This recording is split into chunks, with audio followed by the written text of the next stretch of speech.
Se cumplen 13 años del asesinato de Natalia Bersesi y de su hijo por nacer. Si nos remontamos a la historia de San Francisco, es uno de los casos más resonantes que ha sucedido en las últimas décadas y sin lugar a dudas que ha marcado precedente. Es por ello que a través de este informe nos parece pertinente conocer diferentes testimonios que fueron y que son oportunos para entender el desarrollo de la causa. Estamos en este mismo momento frente a la casa familiar de Natalia Bersesi, de Alejandro Bertotti, en donde se ha llevado adelante el hecho.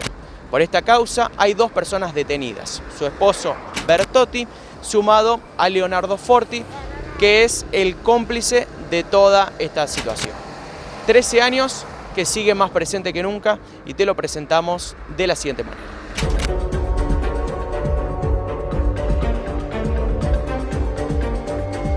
Realmente era una escena espeluznante y lleno de gente afuera y bueno, y adentro se veía todos los rastros de sangre desde el lugar de la muerte de Natalia hasta el arrastre hasta adentro y bueno, y al final estaba ella y había algunas cosas rotas en el camino. Nosotros estábamos en la radio, teníamos un programa cultural y en el medio del programa nos enteramos de la noticia.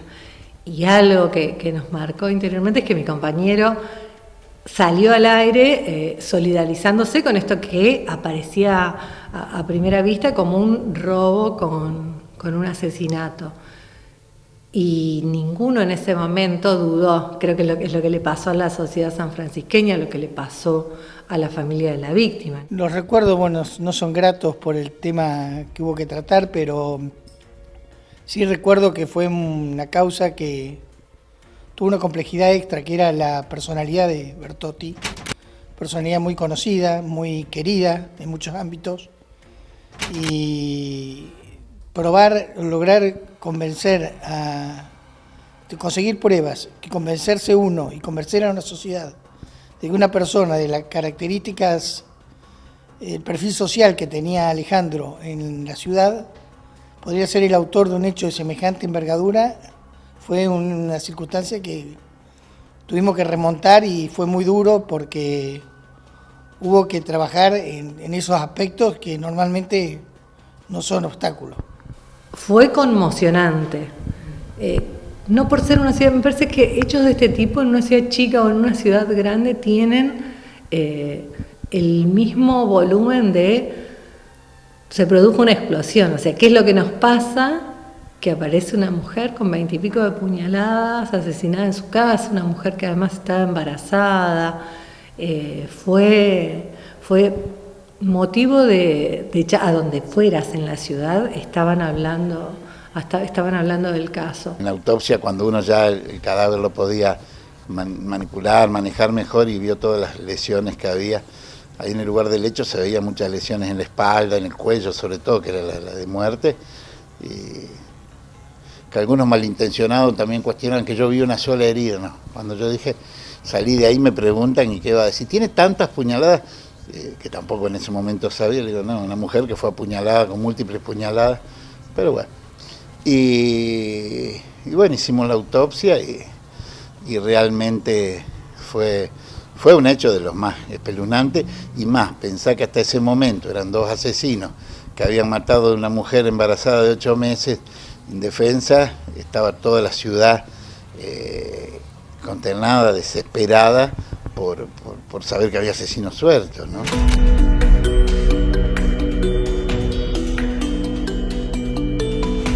Fue un desafío muy grande, la verdad que no me di cuenta en el momento de la trascendencia del desafío que era, sí me di cuenta después del trabajo que hubo que hacer, de lo necesario que fue la colaboración, de todo el equipo que trabajó siempre conmigo, en especial del secretario Oreste Gaido, y bueno,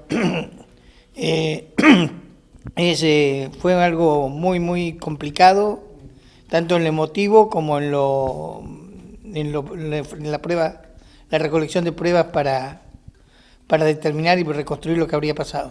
No es que uno sepa más, pero bueno, la intuición a veces, y hay razones, por ejemplo, instintivamente cuando yo llego y lo veo a Alejandro ahí, todos lo estaban consolando, varios médicos, colegas, amigos, le digo, ¿fuiste vos, Ale? Pero preguntándole cómo fuiste vos el que le pasó esto, no.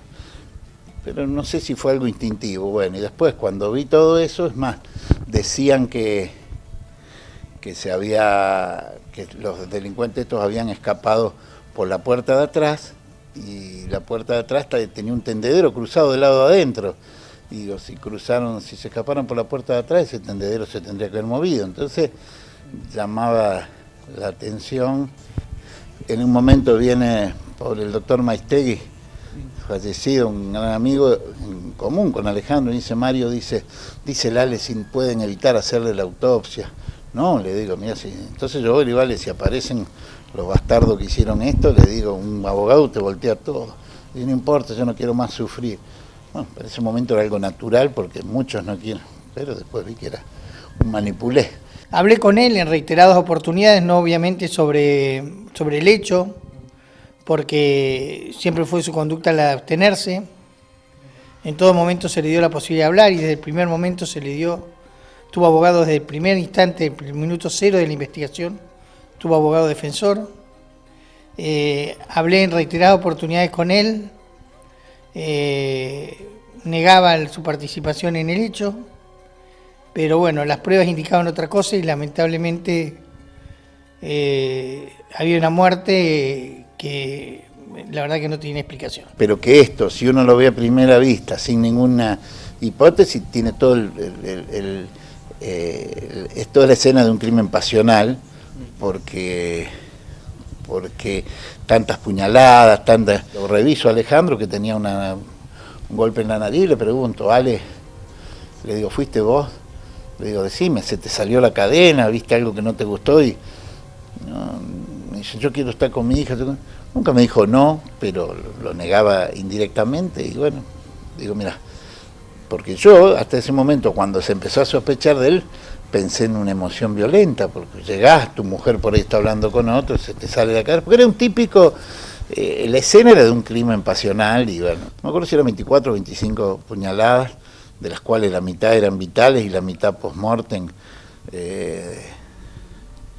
y la muerte era por un degüello muy amplio que tenía, realmente, y tenía después un montón de puñaladas en la zona dorsal, que era, la verdad que es cruento hablar de esto, pero que fíjate que ninguna tocaba el abdomen, ninguna tocaba el útero, o sea, no estaba lastimado el producto de la concepción, el bebé no estaba lastimado. Entonces eso era llamativo también, y después tenía sí signos de defensa. En una mano tenía cortado el anillo el dedo del anillo, que eso es porque se atajó, y otros cortes más. Fueron muchos testigos de muchas partes de toda la reconstrucción que se hizo, de todo lo previo, porque fue un hecho que fue programado, estudiado y organizado, por lo cual hubo mucho trabajo que hacer, policial, judicial y socialmente. Y Alberione no lo detenía, y vinieron gente de afuera a investigar, algunos buenos, otros no tanto, y me llama Alberione y me dice: Mario, ¿podés pasar por tribunales? Porque dice, mira, cambió todo, apareció un testigo que dice que participó, y le digo, ¿quién es? Y él me dice, Forti. Me dice Alberione cuando llegué a andar a la jefatura, y bueno, yo entré a hablar con Forti en la jefatura, estuve 3 horas, y el relato de él fue siempre 3, 4 veces, siempre el mismo.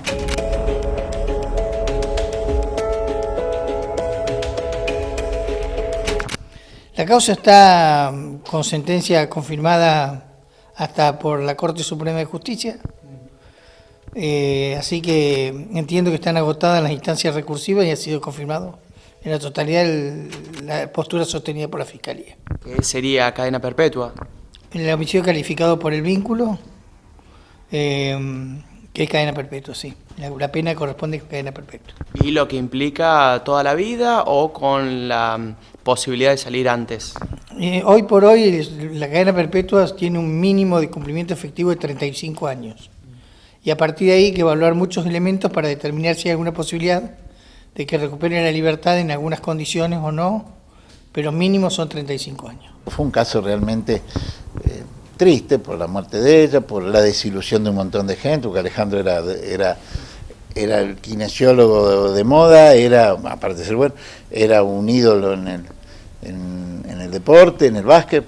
Después empezaron a surgir un montón de historias de que había sido agresivo en otras cosas, pero bueno, nadie iba a pensar en eso, ¿no? Fue conmocionante porque uno no piensa que estas cuestiones puedan pasar, porque uno las ha leído, porque sabíamos, y recién recordaba este hilo histórico, ¿no? Esto ocurre en el 2009 y en el 2012, a partir del crimen de Wanda Tadei, desaparece la figura de crimen pasional para pasar a hablar de femicidio, ¿no? de esta violencia ejercida en el cuerpo de las mujeres por alguien de su entorno, ¿no? Que es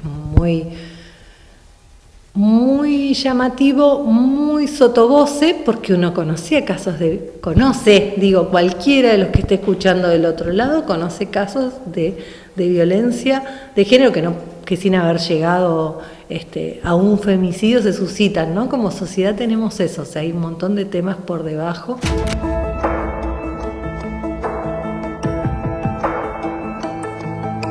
En el año 2021 se moría, y suponemos que a causa de la pandemia, una mujer cada 25 horas, que venía siendo el promedio, una mujer argentina cada 25 horas.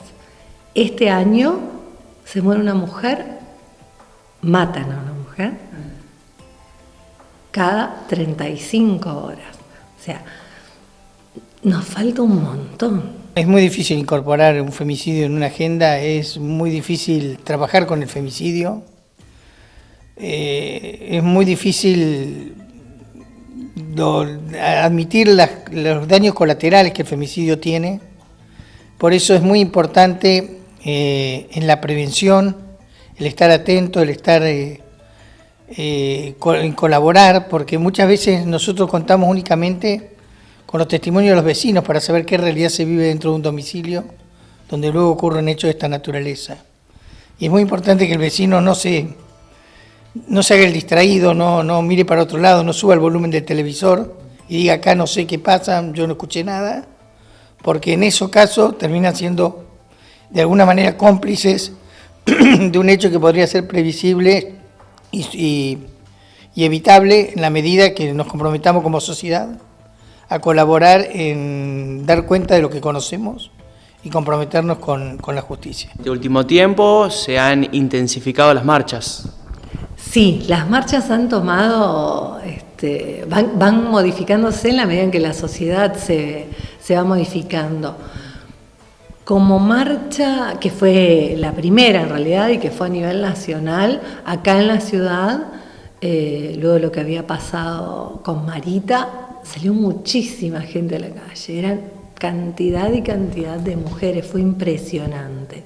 Había autoridades de Córdoba, de San Francisco, muchísimas docentes, porque también fue una marcha donde hubo muchos hombres, no había solamente mujeres, todas las diversidades nos acompañaron siempre, estuvieron ahí, y también porque han sido a lo largo de la historia víctimas de violencia de género.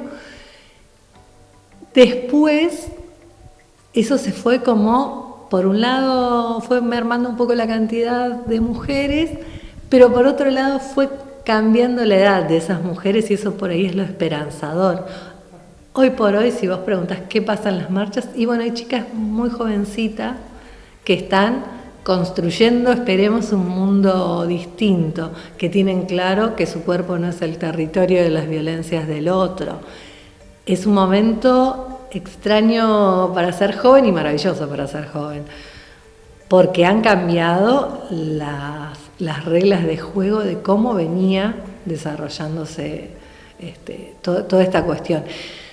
Y a las grandes nos obliga a seguir reflexionando, o sea, a ver, yo vengo de criada, 50 y pico de años, considerando que la caballerosidad era como un rasgo, digamos, positivo. Y hay algo ahí mezclado, ¿no?, en la caballerosidad que tiene que ver con que soy caballero porque la otra es inferior, y hay algo de ese que quiere acompañar, digo, en el caso de los hombres que quieren acompañar, que no saben dónde pararse. Bueno, ese es el mundo que estamos tratando de reconstruir de a poco, sin olvidarnos que es eso, cada 35 horas matan a una mujer en la Argentina. La reflexión es que tenemos que trabajar mucho sobre las causas que originan este tipo de hechos, porque luego trabajar sobre la resolución del hecho ya es tarde. Ya tenemos daño por todos lados, en la familia de la víctima, en la familia del victimario, en la sociedad. O sea, si no trabajamos en la prevención o dónde se gesta la violencia de género que termina en este tipo de hechos, estamos perdiendo el tiempo, porque no es por pena o por gravedad de la pena que las personas dejan de cometer hechos, sino que es por educación y concientización y darle medios para que puedan acudir en búsqueda de ayuda en los momentos en que se encuentren en situaciones de riesgo.